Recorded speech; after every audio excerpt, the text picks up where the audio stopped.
and this is my channel, Cheryl Learns Korean.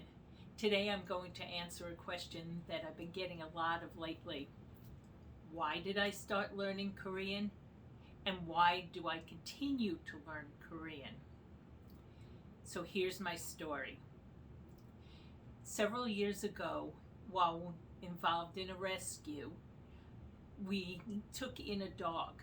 His name was Hooch, and he was a Kuwaiti desert dog who came here from Kuwait and was with a soldier.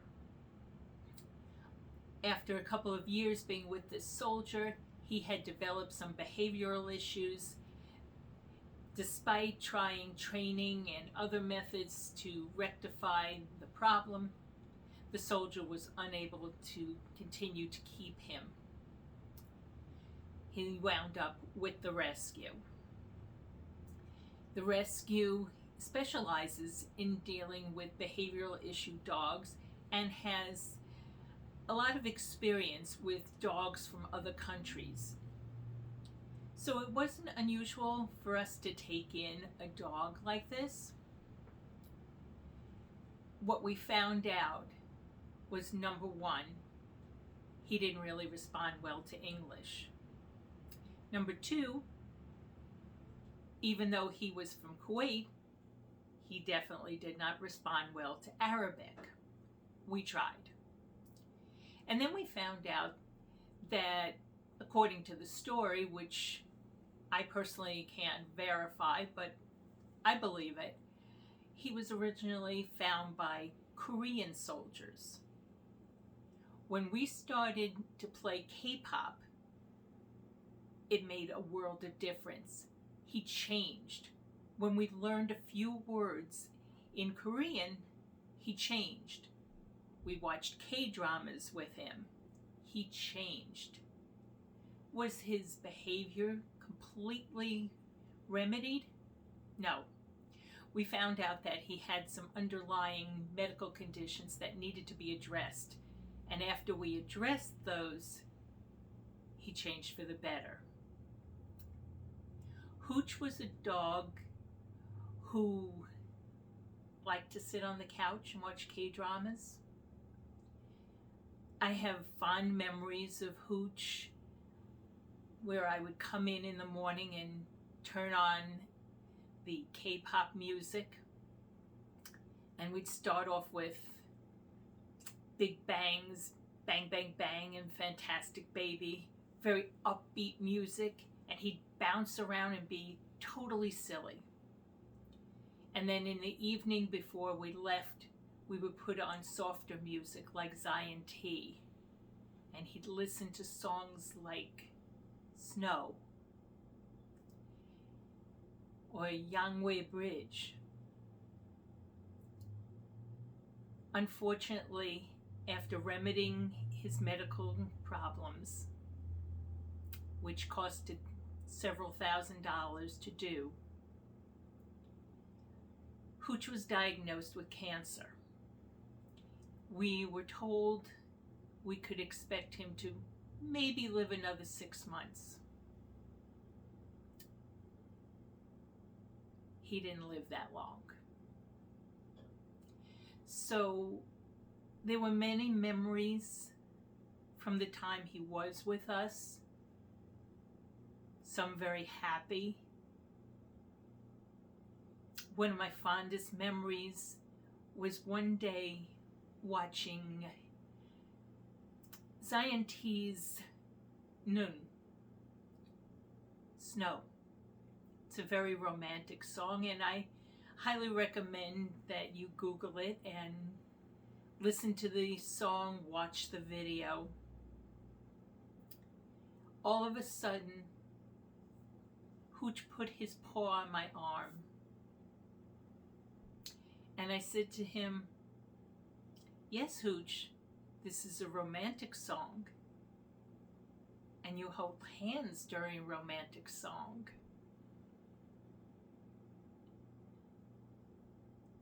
And then he put his head down and was just so comfortable with me because we were connected.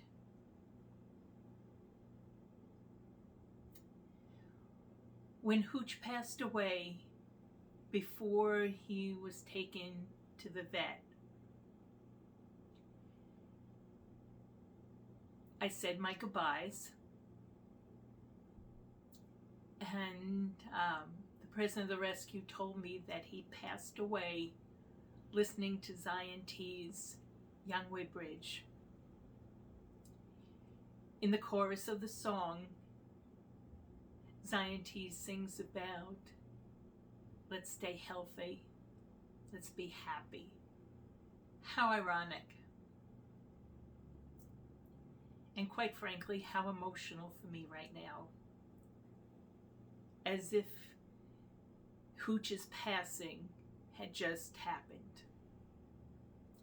That's how strongly that dog impacted me. During the time Hooch was with us, I learned several Korean words and phrases.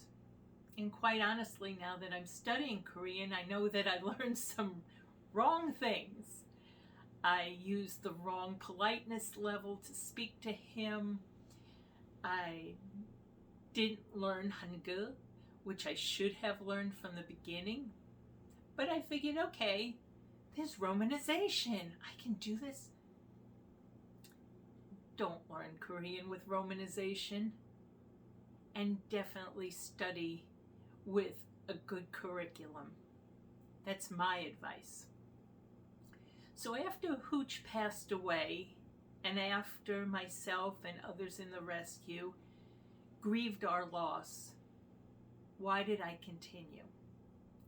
Well, it actually took me a little time, and I dabbled learning a little more through Romanization, but not much. And then the great pandemic of 2020 happened. It gave me this free time that I could study. And I looked at what was I going to study with? What system? Whose curriculum? And it became clear that there were two choices. Talk to me in Korean or Go Billy Korean. I opted to make Go Billy Korean my primary source and Talk to Me in Korean my close second. Yes, I do pay attention to other YouTube channels because that's the way I primarily learn, is through YouTube. I also use textbooks, but the YouTube videos seem to work well for me. The reason I chose Go Billy Korean was Billy is an American, just like I am, and I related well to that. And I felt his way of teaching, his style, matched how I wanted to learn, how I felt best learning.